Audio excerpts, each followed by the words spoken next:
दार्चुला जिल्ला मल्लिकार्जुन गाउँपालिका 6 ओकोमा रहेको यो महल परापूर्व कालदेखि नै चलिआएको महल हो।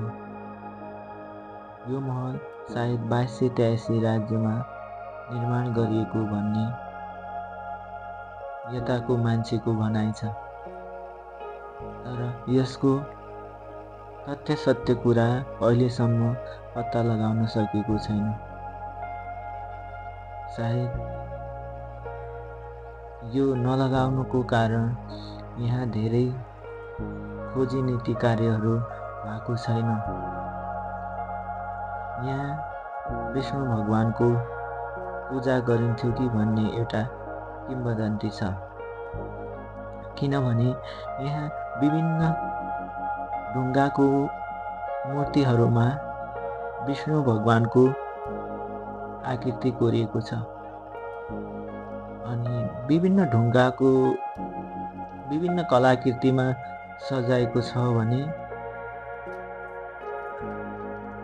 विभिन्न ढुङ्गाहरू चट्टान गरेर राखेको छ अनि विभिन्न कलाकृतिहरू कोरेको छ ढुङ्गामा। ढुङ्गाहरू यति धेरै राम्रो गरी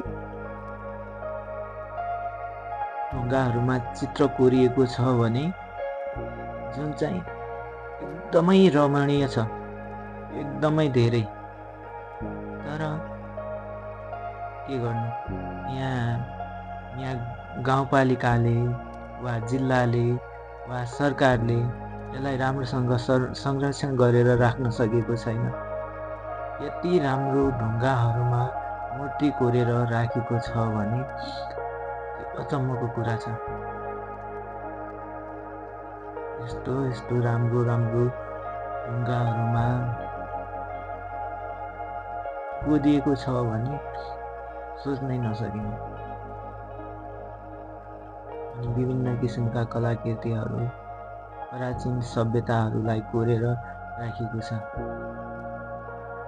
सबै एउटै चट्टानमा यसरी राखिएको छ भने धेरै ढुङ्गाका मूर्तिहरू कसैको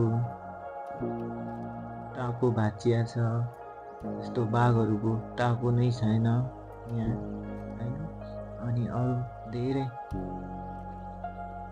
त केही नै राखिएको छैन।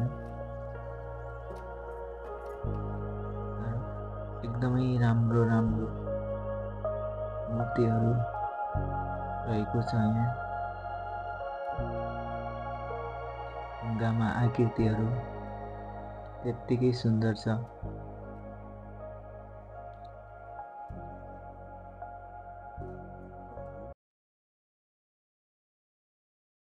यो ढुङ्गाहरू, यो मूर्तिहरूलाई सबै संरक्षण गरेर राम्रोसँग सजाएर राख्ने हो भने सायद राम्रो म्युजियम हुन्थ्यो होला ओकोमा। तर केही छैन, जस्तो लर्याङलरुङ ठाउँमा उभिएर राखेको छ।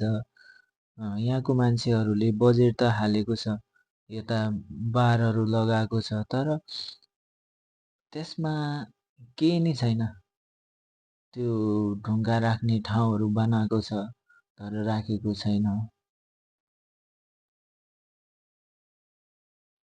तर यति धेरै आनन्द आउने ठाउँ छ नि यो ठाउँ, सायद सोच्नै नसकिने।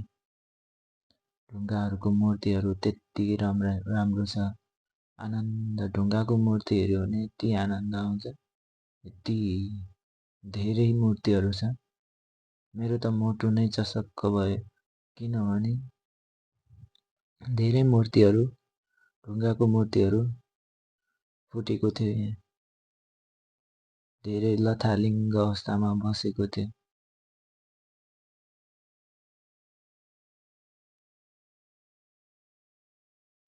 सायद अरू देशमा यस्तो हुन्थ्यो भने धेरै नै पर्यटनहरू भित्र्याउने ठाउँ बनाएको हुन्थ्यो होला। यसरी लडेर बसेको थियो मूर्तिहरू।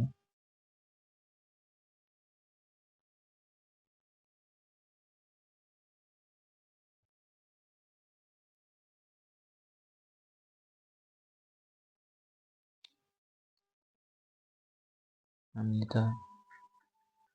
त के नै गर्न सक्छौँ र यहाँको बारेमा बोलिदिने मात्र हो। तर अब आउने सरकारले वा सरकारी निकायले राम्रो मान्छेलाई जिम्मा दिएर, राम्रो ठेकेदारलाई जिम्मा दिएर यो ढुङ्गाहरूको संरक्षण गर्नु पर्यो। राम्रो म्युजियम बनाउनु पर्यो जहाँ चाहिँ धेरै पर्यटनहरू आउन सकुन्, पर्यटनले हेर्दाखेरि रमाइलो मान्न सकुन् भन्ने हो। एकदमै राम्रो राम्रो थियो मूर्तिहरू, हेर्दै कस्तो आनन्द आउने।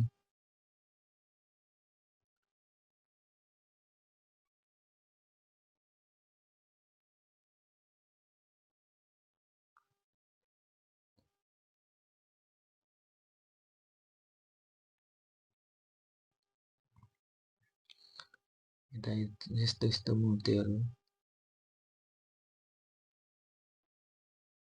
यस्तो बार त भर्खरै लगाउनु भएको छ, तर यहाँ चाहिँ त्यत्तिकै बाहिर लगाउनु भएको छ अनि संरक्षण छैन। डर के छ भने यहाँबाट ठ्याक्कै इन्डिया, महाकाली तर्यो भने इन्डिया आउँछ।